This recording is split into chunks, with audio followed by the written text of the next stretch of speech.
Okay जी, Ramzan preparation series में आज हम डिस्कस कर रहे हैं नमाज़ के बारे में। जैसे कि आप जानते हैं कि 5 नमाज़ें जो कि हमारे ऊपर फ़र्ज़ की गई हैं, इनको फ़र्ज़ नमाज़ें कंसिडर किया जाता है, जैसे कि फ़जर, ज़ोहर, असर, मगरिब और इशा। जैसे-जैसे आप नमाज़ अदा करते हैं या आप नमाज़ पढ़ रहे होते हैं, वो आपके लिए एक ऐसी चीज़ होती है जो कि आपके लिए सारी तो नमाज की फ़ज़ीलत जो है वो हमें हर जगह पर मिलती है कि नमाज आपको बुराई और बेहयाई से रोकती है। सारे दिन की आपकी थकान जो है वो समझे कि नमाज एक ऐसी चीज़ है जो कि आपकी उतार देती है, और इसका साइंटिफिकली इतना ज़्यादा फ़ायदा बताया गया है कि जब इंसान नमाज़ अदा करता है और ये अपवर्ड एंड डाउनवर्ड मूव कर रहा होता है, उसकी ब्लड सर्कुलेशन जो है वो एक कंप्लीट वे में जाके चल रही होती है, और उसकी कंप्लीट वे में चलने की वजह से इंसान का जो ब्लड है वो कंप्लीट फ़्लो करता है और उसको कोई भी डिज़ीज़ नहीं हो सकती, यानी उससे उसका बचाव है।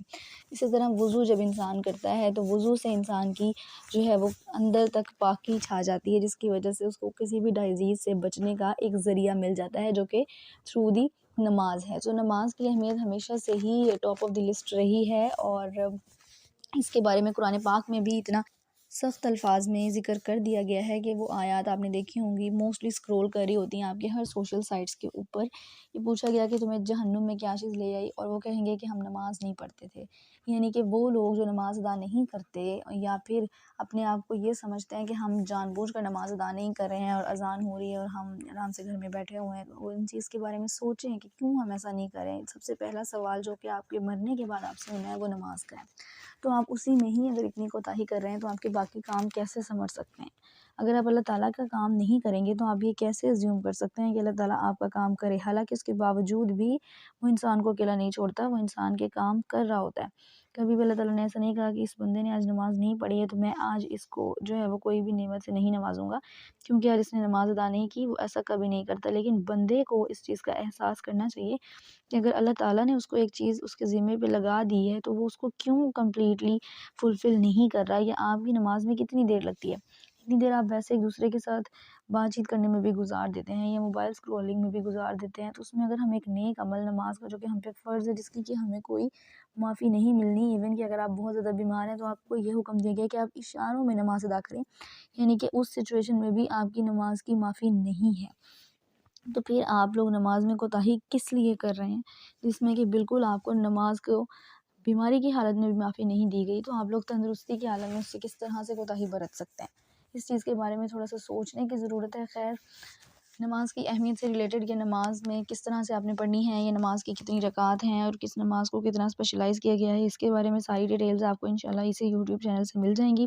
जो कि ऑलरेडी इस पे अवेलेबल हैं, और सारी की सारी इसमें उसके बारे में नॉलेज दी गई है कि आपने नमाज़ अदा करनी है, तो किस तरह से करनी है, उसमें आपने कितनी रकात ऐड करनी है, किस नमाज़ की आप कितनी पढ़ सकते हैं, आपके ऊपर क्या फ़र्ज़ है और कौन-सी रकात आपके ऊपर फ़र्ज़ नहीं है। वो सारी की सारी डिटेल्स आपको इसके अंदर से मिल जाएँगी। बेसिक आज जो चीज़ मैं डिस्कस कर रही हूँ रमज़ान के हवाले से आप लोगों के साथ, वो ये है कि आपने जब नमाज़ अदा करनी है तो उसमें आपका समझें कि डबल सवाब ऐड होता है। क्यों? क्योंकि रमज़ानुल मुबारक में एक तो आप रोज़ा से होते हैं, आपके अंदर इतनी जान नहीं रहती, यानी आपको कमज़ोरी आ रही होती है रोज़े की वजह से, लेकिन उसके बावजूद आप जो है वो नमाज़ें अदा कर रहे हैं अपनी प्रॉपर्ली, और बिल्कुल भी किसी नमाज़ को छोड़ नहीं रहे हैं, या अपने अज़कार को प्रॉपर्ली अदा कर रहे हैं, जो कि आपके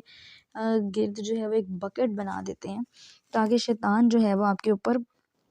कोई भी भारी भरकम वार ना कर सके, या किसी किस्म का भी कोई वार ना कर सके। तो अगर आपको इस तरह की चीज़ एक अल्लाह ताला ने प्रोवाइड कर दी है नमाज़, तो उससे मुँह मोड़ने का कोई फ़ायदा नहीं है। फ़जर जो है उसको नूर करार दिया गया है, आप फ़जर में जो दुआ माँगते हो आपके रिज़्क़ के लिए काफ़ी होती है। इसी तरह ज़ोहर जो है, ज़ोहर में आपकी कितनी रकात है वो सारी आपके लिए लाज़िम व मलज़ूम है। इसी तरह असर, असर के बारे में इतनी सख्त हदीस है कि जिसकी असर की नमाज़ रह गई है, जिसने जानबूझकर छोड़ दी, उसका घर मार असबाब जितना कुछ है वो सब कुछ लुट गया। अब इससे आप क्या अंदाज़ा लगाते हैं कि असर की नमाज़ छोड़ने का कितना कितना बड़ा गुनाह है जो कि इंसान को मिलता है। वैसे तो हर नमाज़ छोड़ने का मिलता है, लेकिन हर एक नमाज़ की अपनी एक पोजीशन है, अपनी एक फ़जीलत है, और हमें उस चीज़ को समझना चाहिए कि अल्लाह ताला ने अगर हमें एक ऐसी चीज़ से नवाज़ दी है जो कि बग़ैर हमें ये समझें कि मेहनत किए मिल जाएगी। इसीलिए नबी करीम सल्लल्लाहु अलैहि वसल्लम ने जो इन 5 फ़र्ज़ नमाज़ों के अलावा नमाज़ें अदा की, उनमें कभी भी कंटिन्यूटी इख्तियार नहीं की। वो इसलिए ताकि वो नमाज़ें भी हमारे ऊपर फ़र्ज़ ना हो जाएँ, और जो फ़र्ज़ नमाज़ें एटलीस्ट हम वो अदा करें। लेकिन हमें इतना रिलीफ़ मिलने के बावजूद भी जो हमारे ऊपर फ़र्ज़ नमाज़ें हैं, हम अगर उन्हीं में ही इस तरह के ढील दे रहे हैं ख़ुद को, तो फिर उनका ये नमाज़ें हमारे ऊपर से वाजिब ना करवाना, यानी ऐसी नफली नमाज़ें जो हम पढ़ रहे होते हैं जो कि हमारे ऊपर वाजिब नहीं है, फ़र्ज़ नहीं है, वो इसीलिए उन्होंने नहीं करवाई क्योंकि वो जानते थे कि इतनी ज़्यादा नमाज़ें मुसलमान जो हैं वो अदा नहीं कर पाएंगे या उसमें कोई ना कोई कोताही करेंगे। लेकिन अगर 5 नमाज़ें सिर्फ़ हमें मिल गई हैं तो उन 5 को अदा करने में हमें अब एटलीस्ट कोताही नहीं करनी चाहिए और स्पेशल टाइम निकाल कर नमाज़ अदा करनी चाहिए। ऐसा नहीं करना चाहिए कि टाइम मिल जाए तो आप नमाज़ पढ़ लें और टाइम नहीं मिले तो आप नमाज़ को स्किप कर दें। नो, स्पेशल टाइम निकालें ही नमाज़ के लिए, ठीक है? क्योंकि इसके बगैर आपको कुछ नहीं मिलता। नमाज़ एक ऐसी चीज़ है जो कि आपके लिए सबसे बड़ा ये समझें कि बकेट है जो कि आपको गुनाहों से बचाती है। नमाज़ के बारे में इतनी हदीस आप लोग बचपन से पढ़ते आ रहे हैं, मुझे इसको एक्सप्लेन करने की इतना ज़्यादा ज़रूरत नहीं है। लेकिन मैं इस टाइम पर आपको ये ज़रूर कहूँगी कि रमज़ानुल मुबारक में आपने कोशिश करनी है कि कोई भी नमाज़ मिस ना करें। ऐसा ना हो कि आप रोज़े की हालत में सो रहे हों और सोने की वजह से आपकी नमाज़ मिस हो जाए, तो जो सवाब आप रोज़े से कमा रहे हैं वो आप नमाज के नज़र ना करें, यानी नमाज के बदौलत उसको इस तरह से वेस्ट ना करें। अल्लाह ताला ने जो चीज़ आपके लिए बताई है, मैंने आपसे पहले भी शेयर किया कि रमज़ानुल मुबारक में आपकी हर जो इबादत है उसका आपको डबल डबल ट्रिपल ट्रिपल मौका मिलता है उसे अदा करने का। तो आप हर एक इबादत को अपने लिए लाज़मी समझें, हर इबादत उसके वक्त पे करें, ठीक है? ये वो नमाज़ें जिनके बारे में आज हमने फ़र्ज़ नमाज़ों के बारे में डिस्कस किया, जो जो इसकी टाइमिंग है, जो ड्यूरेशन है, वो सारी चीज़ें आपके साथ इंशाल्लाह पूरे रमज़ान शेयर करती जाऊँगी मैं।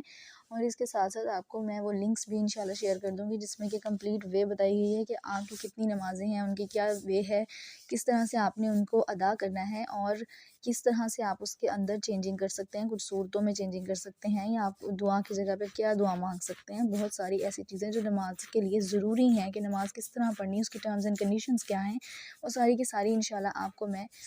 लिंक शेयर कर दूँगी जिसमें कंप्लीट डिस्क्रिप्शन के साथ वो अवेलेबल है। आपने वहाँ से उस लिंक को लाजमी देखना है बिफ़ोर रमज़ान और आपने नमाज अपनी दुरुस्त करनी है। तरीका भी आपको उसमें प्रॉपर पता चल जाएगा कि आपने नमाज अदा किस तरह से करनी है।